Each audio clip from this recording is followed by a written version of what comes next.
Hey, as you can see, it's Friday morning. You can't see that, but you can trust me.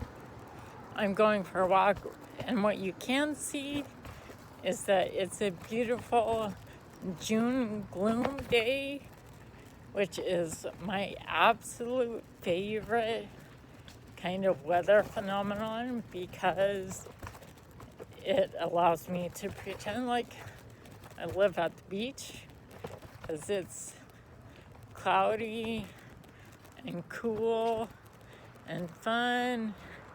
And Donnie and I are on the way to the store to get some food.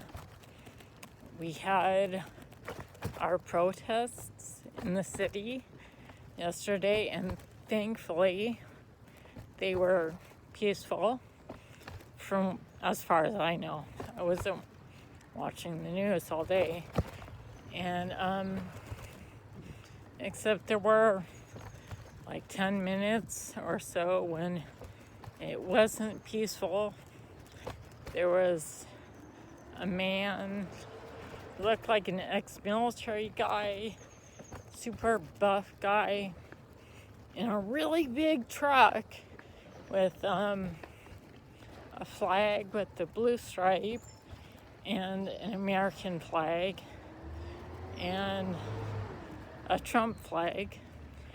And he was just really cussing out the protesters, and I don't at all condone that. Totally uncalled for.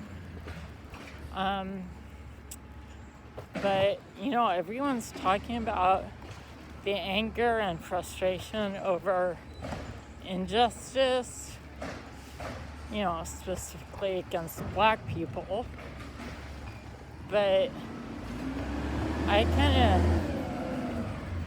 while I totally don't at all endorse this guy's actions or his words, I kind of sympathize with anger and frustration he's probably feeling, because I feel it when I hear about all the police hospitalizations with head injuries, and I just think that's so completely unjustified and wrong. And I don't know how people who want justice can throw hurtful and potentially fatal objects at these men and women who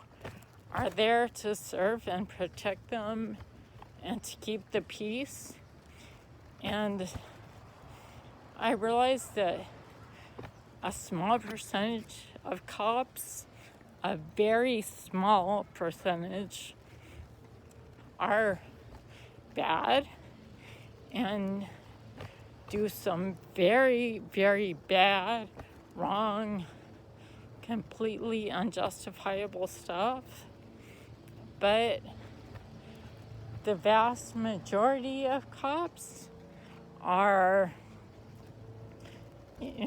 good cops, and they are out in the community and they are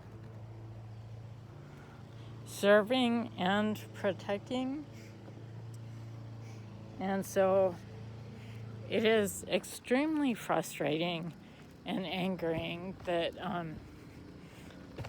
that they're being hurt just while they're doing their job. And it makes me sad because, what if that were my husband and he were hospitalized just for doing his job? And so I had to just go home and spend who knows how many days taking care of Donnie by myself, not having my husband home, maybe not knowing if his injury was going to be permanent, if he was going to be able to go back to his job. And so, well, I don't think any violence is ever justified, ever. That's just, you know, it's never called for. I sympathize with the anger and frustration of the guy supporting our president and the police force, because they are being treated so very, very unjustly right now by people claiming to want justice. So it's very ironic and very, very wrong. Bye.